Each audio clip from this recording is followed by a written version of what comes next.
And then for capital appreciation, we're looking at between 5 and 10% in most of the countries we work in. So you would take your realized gain of your cash on cash and your unrealized gain of your capital appreciation, and you put them together. So you can be at, 15, 19% return on these, plus the 50% during the build cycle. And by the way, it's a titled property, so it's completely freehold. There's no leasehold. You have it for the rest of your life. Welcome to the Physicians and Properties Podcast, the show where we teach you how investing in real estate can give you the freedom to practice medicine and live life how you want. Doctor! Doctor! Doctor! Doctor! Doctor! Now, here's your host, Dr. Alex Schloe. Welcome back to the Physicians and Properties Podcast, where we help physicians learn how real estate investing and entrepreneurship can give you the freedom to practice medicine and live life how you want. I'm your host, Dr. Alex Schloe, and today's episode is going to be a little bit different. We're going global. We're talking about how international investing, second residencies, global diversification can create freedom and resilience in a changing world. Our guest today, Mikkel Thorup, is an expert in expat consulting. He helps high net worth clients legally mitigate taxes, obtain second residencies and citizenships, and also how to invest in tangible assets around the world, from international real estate to agricultural land and timber plantations. It is going to be awesome. Mikkel, thank you for coming on the podcast today. How are things going? Things are very good. Thank you very much for having me, Alex. I'm looking forward to today's conversation. It should be a good one and hopefully inspire and inform your audience. And it should be awesome. Yeah, absolutely. I'm looking forward to it as well. Thanks for calling in all the way from Panama. So excited to learn more about your journey. And, before we get started, do you mind just telling folks a little bit about yourself? Sure. So I'm Canadian, but I've been overseas for 25 years now. I've been traveling very extensively during these 25 years. I've lived in 9 different countries. I've visited about 120, and I've circumnavigated the globe over 400 times. I invest overseas. My family has all been overseas. My wife is from mainland China. As I said, I'm Canadian with Danish heritage. We met in Africa.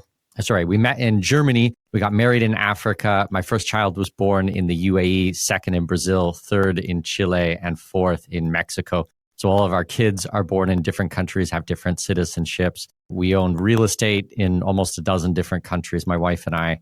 And just very, very passionate about these things, and very passionate to talk to you today about all of these things. Absolutely. That is probably the coolest introduction I've ever heard. And before we start talking a little bit more about global investing, what's been the favorite country you've ever visited? Ooh, that's a really hard one. You're going to start it off on a really hard one, Alex. I don't know. I like all of the really different countries. I like the countries that people don't go to. I like the countries that you hear all these bad things about, and then I want to go and take a look myself and see, if it's true or not true, I mean, one of my favorite countries in the world is Colombia. I first went to Colombia over 20 years ago, and it is just so stunning, beautiful on every level, with the most lovely people you'll ever meet in your life, but, doesn't have the bad reputation because of a man that was there 30, 40 years ago, and, a lot of things he did in Medellin, and, but it's this stigma, but the reality is just so much different. And you'll find this with a lot of countries in the world. There's so many places that have, quote unquote, a bad reputation or something like this. And then you go over there and the people are just amazing. The food is fantastic and the history is super interesting. So I like that kind of stuff. That is awesome. Yeah, the Schloe family, we love traveling. We just took our kids to Europe for a little over 4 weeks. My brother lives in Germany, and we were able to visit with them and go to a bunch of other countries and cliff dive in Malta. And it was just the best time. My son's 4.5, and our oldest, Jackie's 4.5, and then Owen, our youngest, about 15 months. And people are like, man, you're crazy. What are you doing? I can't believe you're taking kids, to go travel in Europe. And we're like, well, we want to go. So we want to bring them with us. And it was so cool to make those memories and have those experiences. And I completely agree. Colombia is on our short list of places we want to go to. We want to try and travel internationally at least a month or so out of the year. And so Colombia is definitely on our list either this year or next. So I might have to hit you up for some recommendations. 100%. That's awesome. Well, let's talk about how you got into the world of global investing. How did that come about for you? So for my story, we have to go pretty far back in time. It's kind of divided into threes, my international life. So the first, call it 7 years, I was just traveling and backpacking and just having fun. I lived in ski resorts for 18 months. I hitchhiked through Central and South America for over a year. I lived in the South Pacific. I was just kind of, being a late teens, early 20-year-old, just traveling around the world, just having fun. Eventually, I got very interested in personal finance, and I got interested in the conversation about money and just started different types of investing. I was doing the stock market. I traded derivatives. I did lots of different things. And I did that for probably about 7 or 8 years. And I made a lot of money, Alex, and I lost a lot of money. And eventually I got sick of losing money in this kind of up and down type of thing. And I went away from, traditional stock market equity type of investing. And I got really into entrepreneurship. And then I was getting big into these types of things. So I kind of took the things that I knew, which was investing and personal finance, and I sandwiched it with what I was very passionate about and am still passionate about, which is living overseas and traveling. And that's when I created our company, Expat Money. And, now our focus is, like, as you said in the intro, the tax and the immigration and the structuring and all of these types of things. But the investment side is really the tangible assets. Okay. I want things that I can touch and smell and feel and taste and put my arms around. I don't like, I have no idea what's on some of these balance sheets for publicly traded companies. You go to look at it, it's all in gibberish. And even though I'm, would be considered a sophisticated investor, I can't make heads or tails of what's going on in these companies. I want something that I can actually understand. And for me, that's always been productive real estate. My parents were real estate investors when I was a child. They did fix and flips. My mother was a real estate agent and a broker when I was growing up. So I had like a huge background in these types of things. And when we moved into real estate, it was like, okay, I can calm down now. I don't have to worry, especially with children. Although the markets can be very exciting, that's not necessarily the best way to do things. When you have young kids around in the house, you need to be focused, and it's all about providing for the family. So for me, it's very the productive real estate or the productive assets that I put my focus in. That's amazing. Yeah, I'm sure your parents were super pumped to hear about you going into real estate after you also grew up in that real estate environment. And what a cool opportunity for your kids also to get to learn from you and be in that environment as well. Any tips or tricks in regards to being an entrepreneur, being a father? Any tips or tricks in regards to that?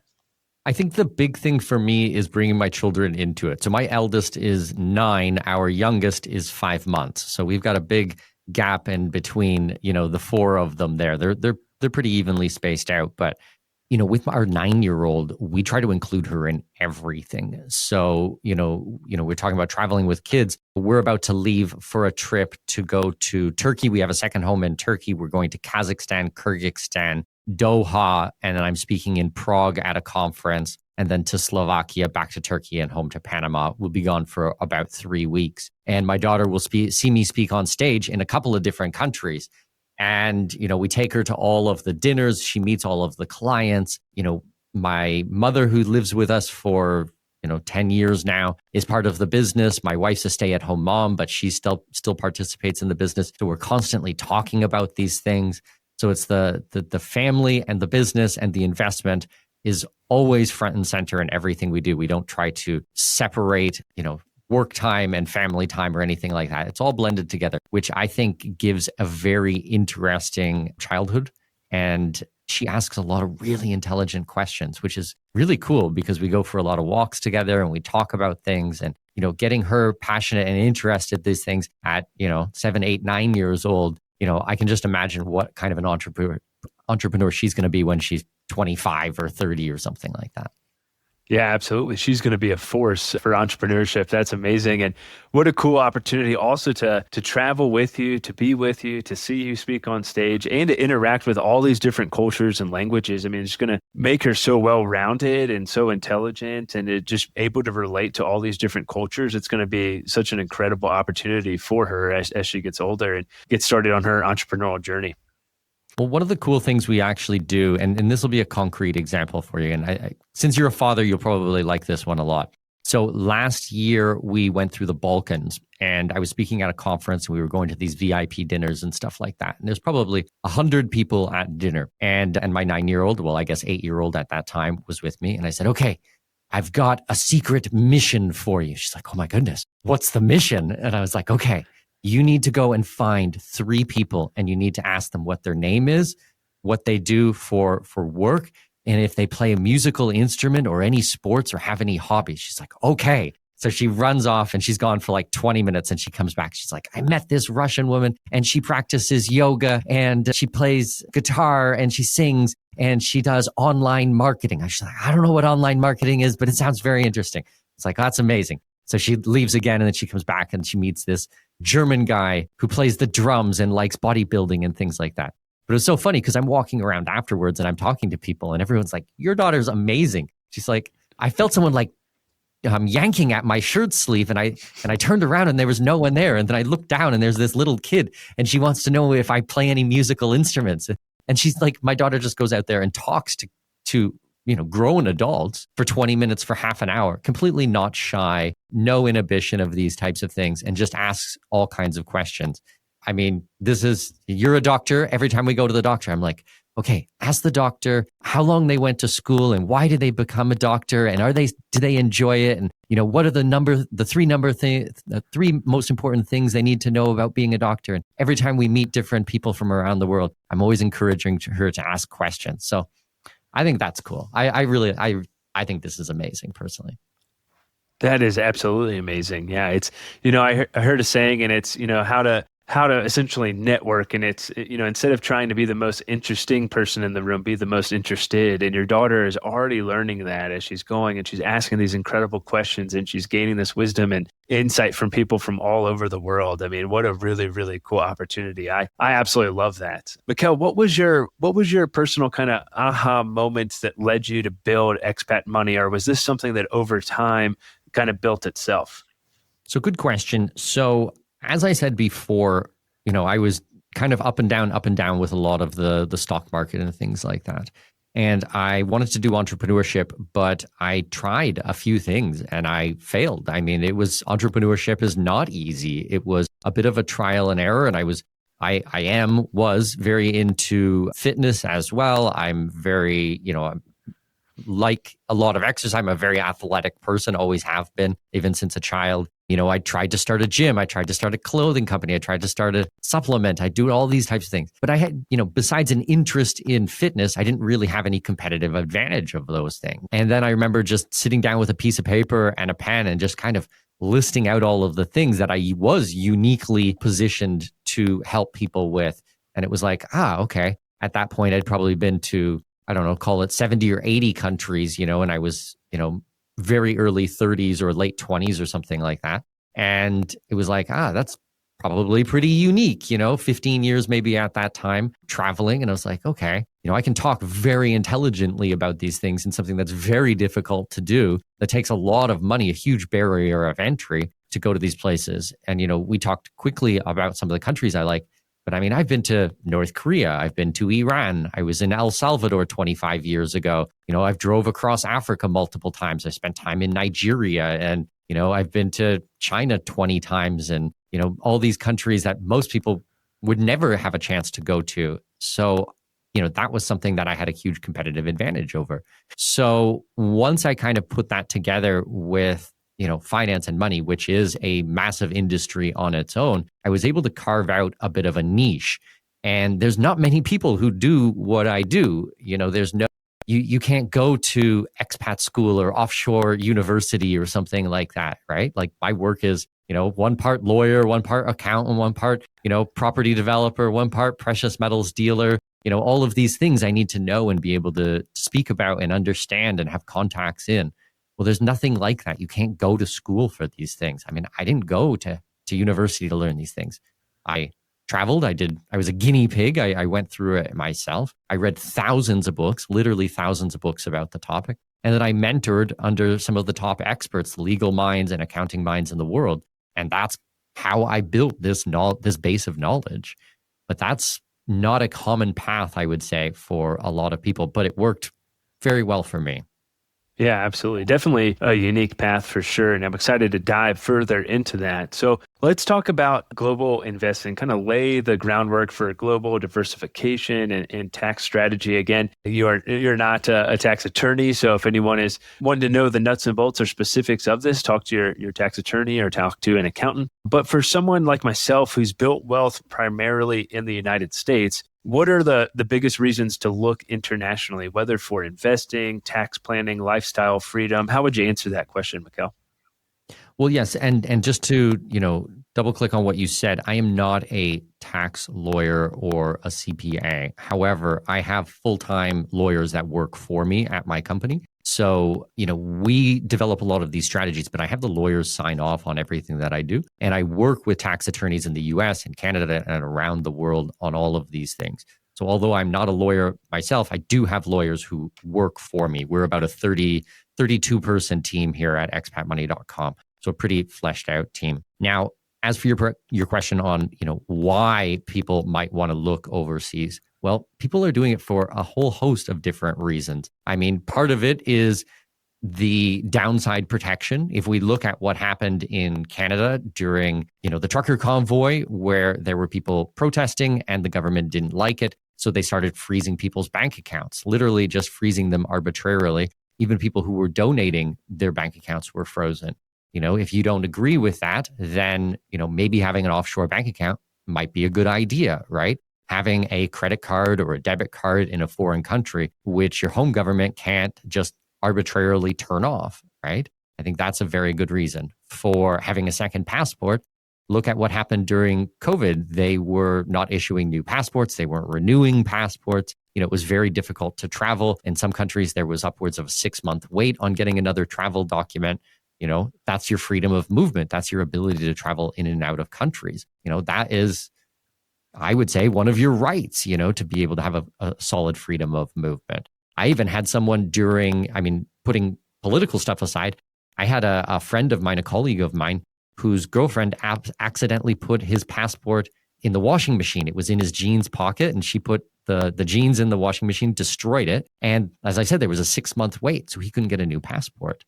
But if you have a second travel document, if you're a dual citizen and you have a second passport, well, while you're waiting for the new one to come in, you can use your secondary passport. So there's all these different ways and reasons that you might want to do it. We follow, a plan B or an economic plan B. So if you don't like the direction, well, you've got money and assets and a second home and, probably some clothes or something like that offshore, or some precious metals offshore that you can use in case you need. This is all insurance. It's a form of insurance to protect your downside. And if you look at, your niche, doctors are doctors are the most sued profession in the world, along with lawyers, accountants, and nurses. So it's, in most cases, it's not a question of, if you're going to get sued, it's when you're going to get sued and how much you're going to get sued for. So, imagine two scenarios. You have everything in your own name, in your local area, and you get sued. Okay, you've got insurance, great. But a lot of the suits now are going well above the insurance levels, and they can come after everything. By the way, probably the largest groups of my clients are doctors and lawyers. First of all, doctors and lawyers know the value of specialized information. You spent a ton of time going to university and learning what you guys know. And then you bill, obviously, at very high rates. So if I can save someone 1,000 hours of research or going through this, like, you guys are clearly very smart. There's no question about that. You could do what I do, but it might take you 1,000 or 5,000 hours to study it. What do you bill at, right?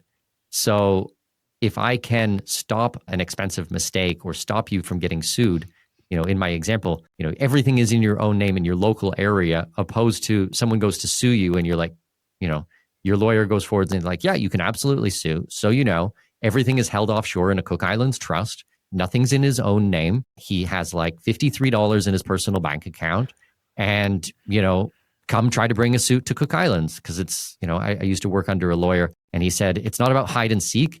It's the kids' game show and tell, right? Show and tell. So it's like, okay, I got a Cook Islands Trust, or I have a Panama Private Interest Foundation, or, a Liechtenstein Family Foundation or something like that. And this is all legal, completely compliant, but you can hold things offshore. And then this contingency lawyer is not going to take on the case. There's no way they're going to do these things. It's going to be extremely expensive to go overseas. Often they'll have to put up the dollar amount or say 40% of the dollar amount that they're trying to claim, as a bond before they would bring the suit in these foreign countries. So it's just so different. And, you change these types of environments and you can really protect your downside.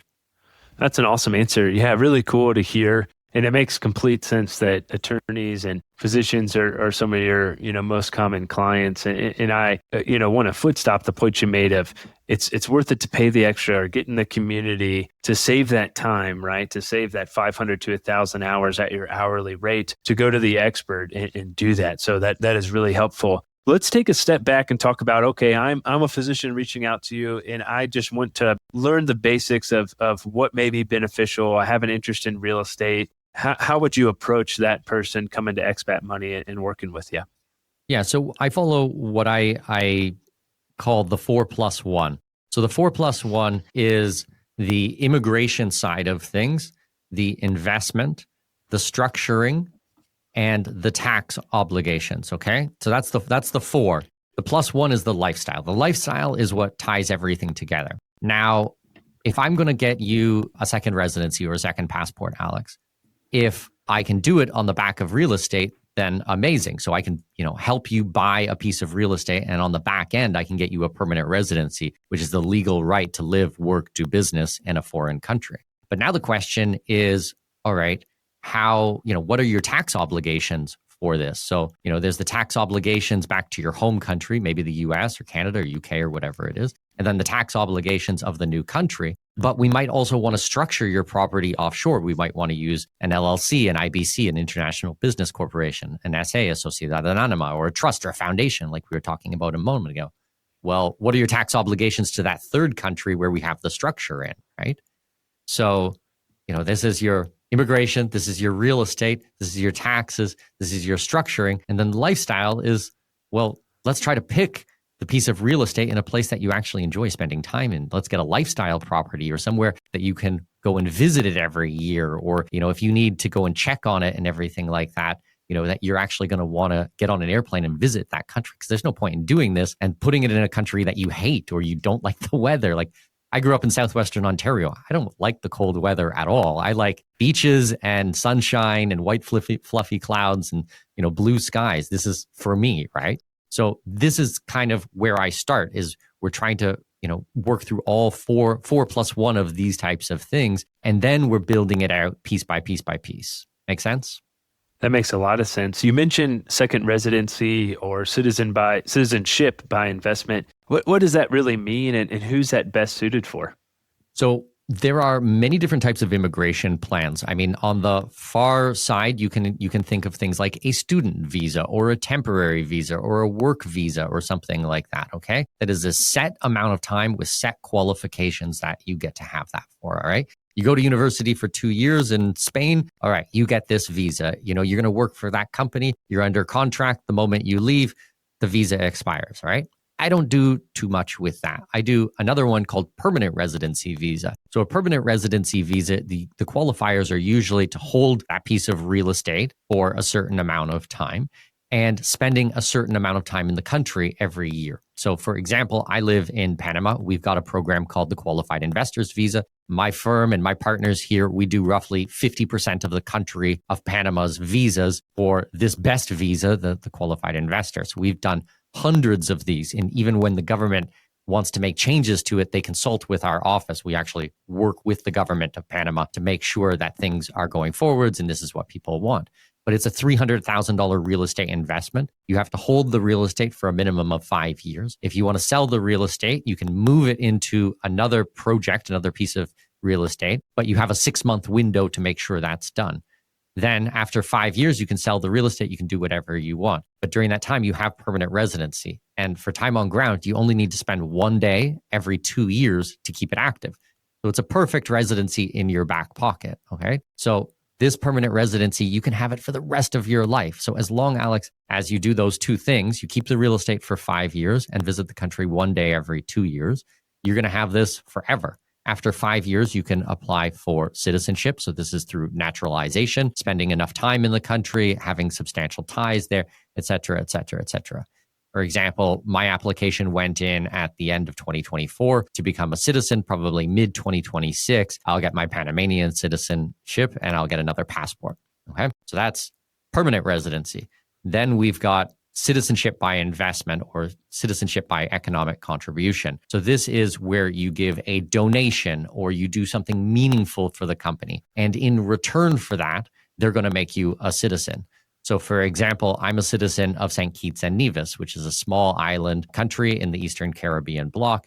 And I made a donation to the government of St. Kitts and Nevis for roughly $250,000. And in return, they made me a citizen and I was able to get a second passport. Their passport has visa-free travel around 157 countries. So pretty solid passport, internationally recognized.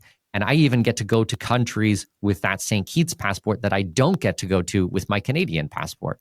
So for example, I took a group of my investors to Brazil a couple of months ago. And it was funny. I was traveling in business class. So I was first row of business class. I was the first person off the airplane. And we were flying to Manaus in the Amazon, okay, the major city in the Amazon. I was coming in from Panama. And I knew that Canadians needed a visa. So I kind of looked through the internet in advance, went through my passports. I was like, okay, St. Kitts and Nevis doesn't need. So I went up to immigration. I handed it to him. He looked at it. He looked at me, goes, this a real country? I was like, yeah, yeah, bro. It's a real country. So he gets on the internet. This is just a quick story. Gets on the internet and starts typing around and stuff like that. And he's like, this your country? I was like, no, man, that's not my country. Like, da, da, da, da, da, da. It's like, this it? I was like, yeah, that's the one. That's the one. He's like, okay.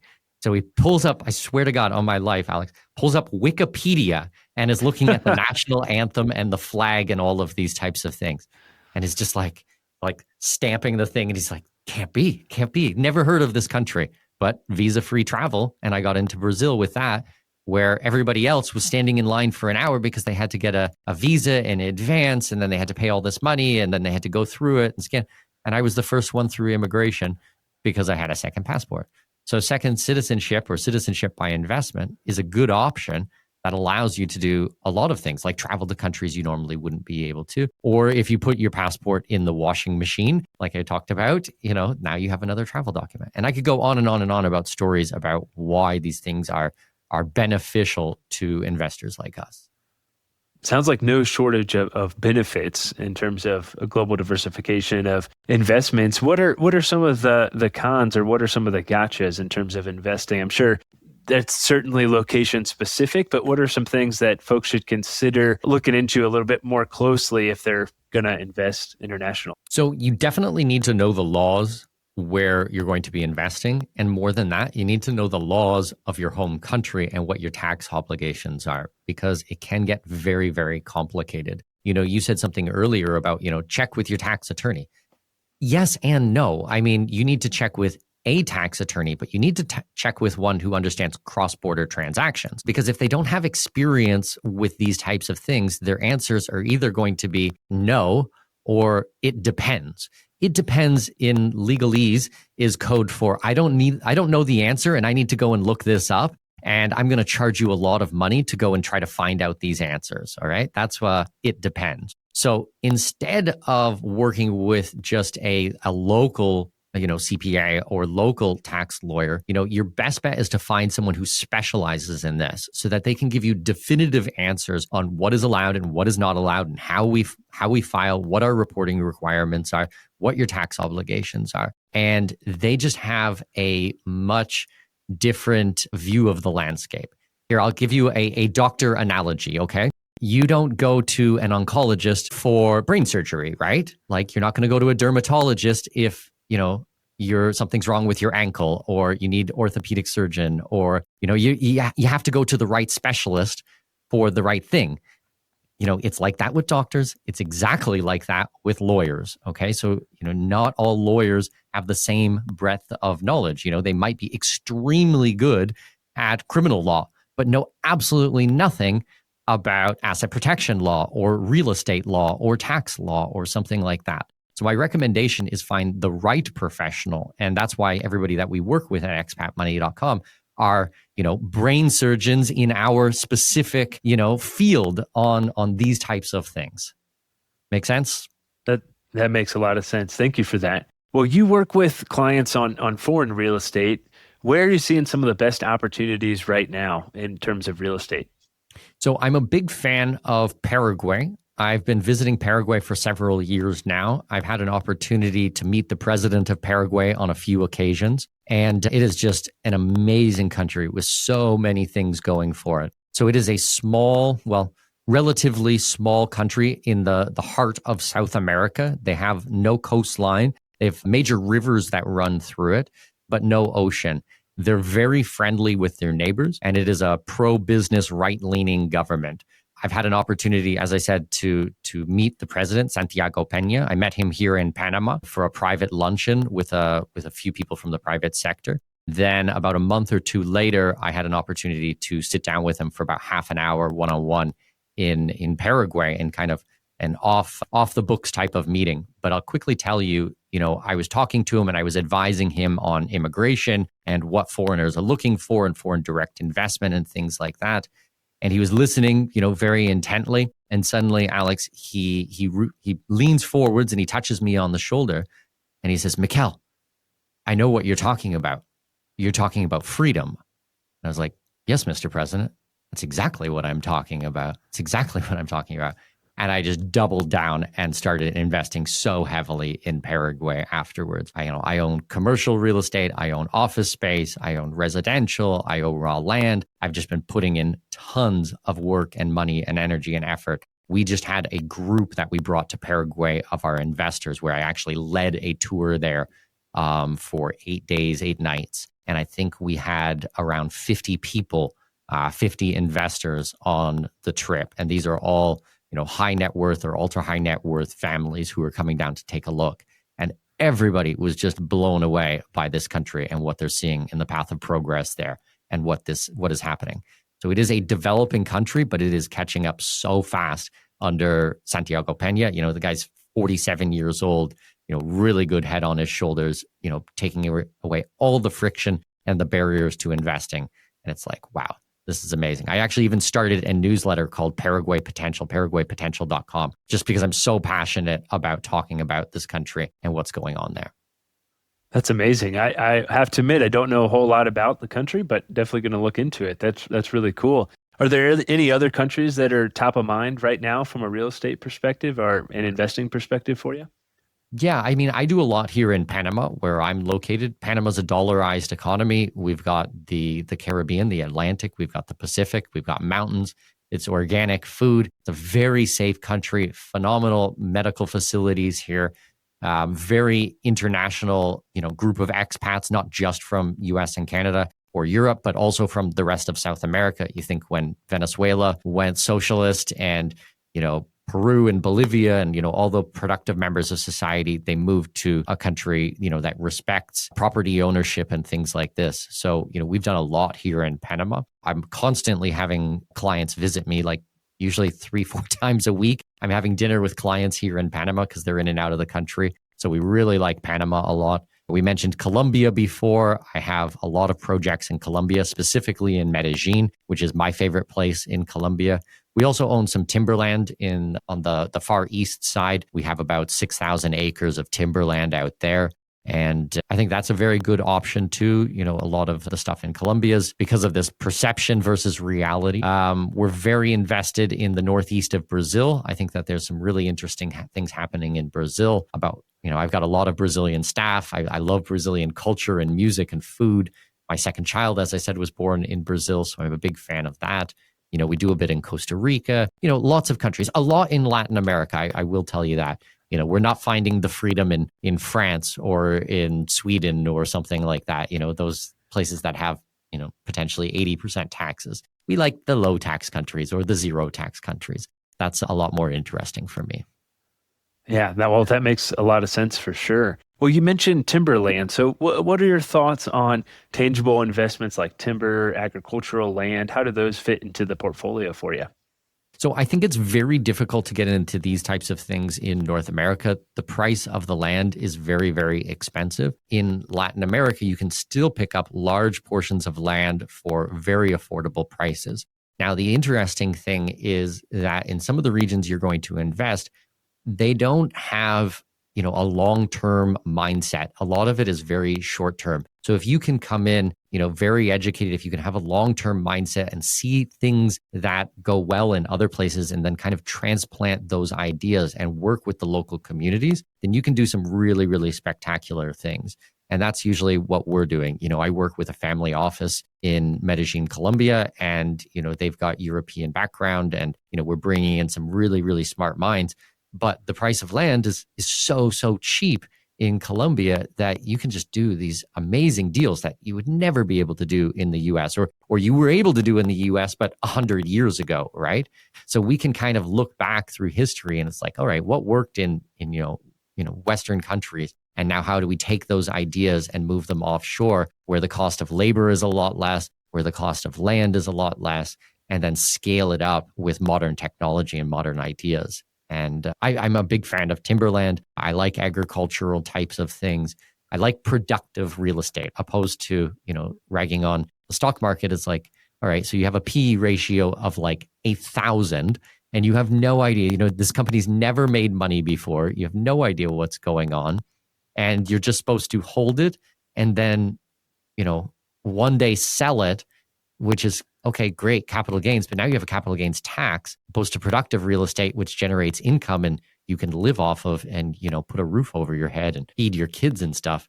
That for me is a lot more interesting. Now I know there's dividend portfolios and stuff, but those are usually 2% or 3%. I'm talking double digits in cash on cash return plus capital appreciation. Yeah, that makes a ton of sense. A lot of benefit. And then adding on the specific, country benefits as well and path of progress, as you mentioned, certainly can make that investment even more exciting. And, I just keep thinking about how cool it would be to own somewhere abroad and be like, yeah, I get to go visit and hang out in Panama and stay in my house that I own. It's just really, really cool opportunity. Well, how can someone evaluate the stability or the safety of investing in another country? Or if someone's listening to this and like, wow, the world's big. How am I going to start narrowing this down? Well, you definitely need to do your research. And I highly encourage people to visit the places on their own as well. That's why we do quarterly investors tours. This year, we've already been to Paraguay twice. We did Brazil. We did 4 or 5 trips to Panama. And now at the end of the year, we're going to Colombia with a group of people. I choose these countries because this is where I see the biggest opportunity. And every year we try to go to new countries and we're checking out new things. And the cool thing is, Alex, that, I have, my research team, we've got a PhD political scientist expert, who's, looking into all of these things. I'm very well connected with a lot of the local administrations and I know a lot of the ministers and, Minister of Tourism came and spoke to us in Brazil when we were there. So we're getting a lot of connection directly from the government. We meet a lot of the private sector. We have the research. But it's really cool because I'll go to a country, I'll start investing there. I'll be the guinea pig. And if I like it, I bring the clients. And now I've got 50 other smart, sophisticated investors who are asking developers and bankers and politicians and stuff, a whole multitude of questions. And it's like, here's what I see. Here's what Mikkel Thorup sees. All right. Now, what do you guys see? All right. Do you see the same thing that I see? Do you see the same path of progress? Is this interesting to you? As a community, we're actually a lot stronger because it's not just reliant on one person. I'm not the bottleneck in any of these things. And because we've got all these memberships and we do all these special reports, we're constantly updating them and, modifying, and we're following all the local politics and geopolitics and, all the changes in the laws. And, we read all the laws that we're talking about. We read the Constitution. I've read the Constitution of most of the countries, so when I tell you, okay, Panama's a territorial tax country, well, am I just repeating something else? No, it's at the constitutional level. I've already read the laws. I actually know how this works. I've already gone through it. I've sat down with the lawyers. I've sat down with the government officials and looked at the taxes and how, where it applies and where it doesn't apply. We're the originators of a lot of these ideas. Sometimes you see stuff online and it's like, people have never done this themselves. They've never worked with, side by side with clients. They've never actually been to these places, but like we're in the thick of it. We're on the front lines of all of this. So to answer your original question, I mean, would be to join a like-minded community and work with people who know, and then, get a bit of boots on the ground experience. I think that's the best way to go about it. Yeah, and I think another question that comes up and probably comes up quite often is financing and what that looks like in other countries. And I'm sure each country has its own flavor, and it's probably not the 30-year fixed mortgage like we have here in the States. What does that look like if you could give a brief overview of what financing a real estate property, for example, may look like in another country? So here's an interesting one. We do almost zero financing. Now, it is possible to do financing, but I don't really agree with it because remember we were talking about protecting our downside. If you look at 2008, 2009, what happened, people went underwater on those properties. So they ended up owing more than the property was worth. This is when they mailed back the keys. Okay.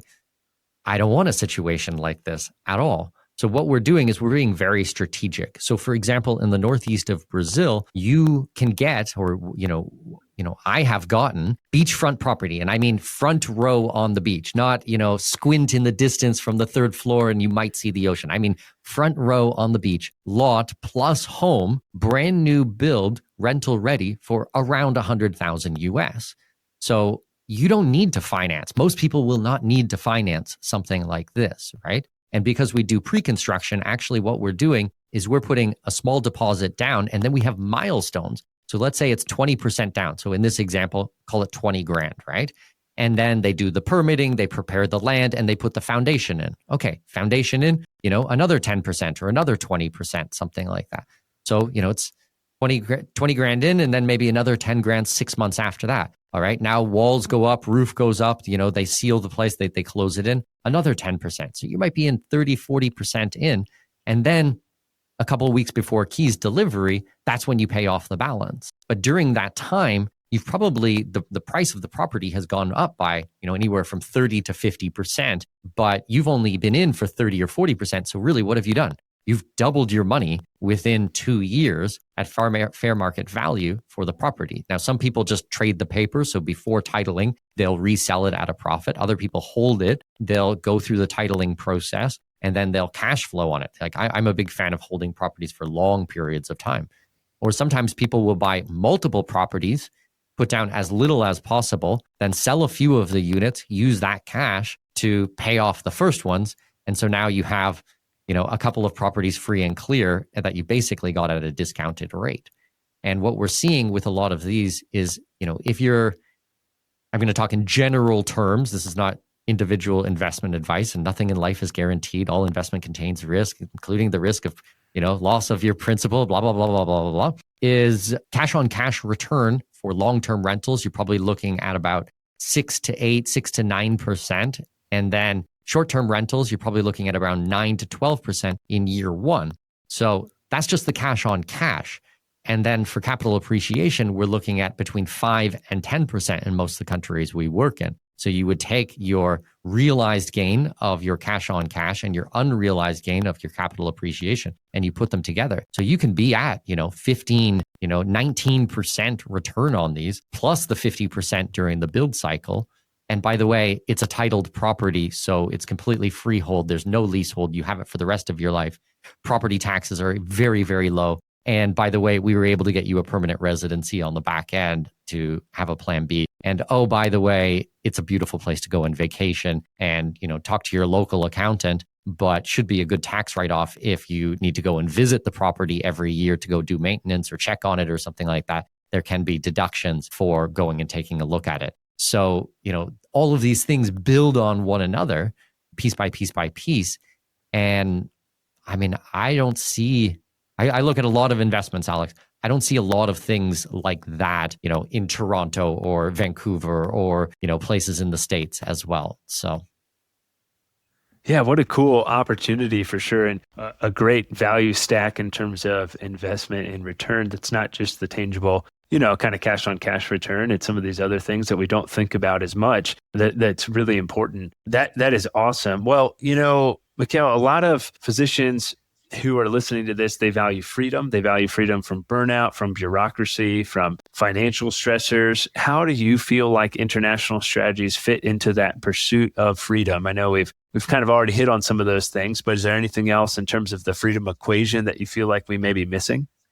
So, Alex, I've been traveling for 25 years straight. As I said, I've been to roughly 120 countries. I've done some amazing things in my life. I've looked at many different countries and religions and histories and cultures. I try to see the world from many different people's points of view. My family, we speak 4 languages in the house at all times. My kids are native level in English, native level in Spanish, native level in Mandarin Chinese, and speak Brazilian Portuguese as well. Very, very, very, very international family. I am freedom on all levels at all fronts. This is the most important thing to me.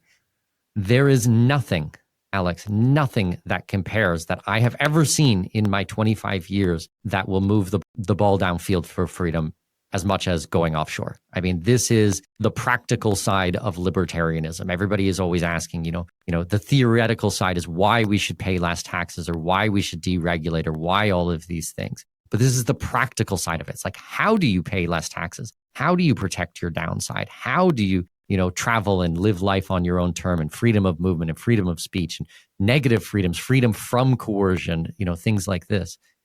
This is it. This is the practical side of it. This is how you actually do it. And that's what I've dedicated my life to. That is awesome. What a great answer. I feel like a lot of people who are listening to this are intrigued, but maybe intimidated by the process. What's the first step to explore this responsibly? So I will do a plug for our newsletters. I think that we have a very solid newsletter and a couple of smaller sister newsletters. If you go to expatmoney.com, you can sign up. We've got about 5 different newsletters depending on what your interests are.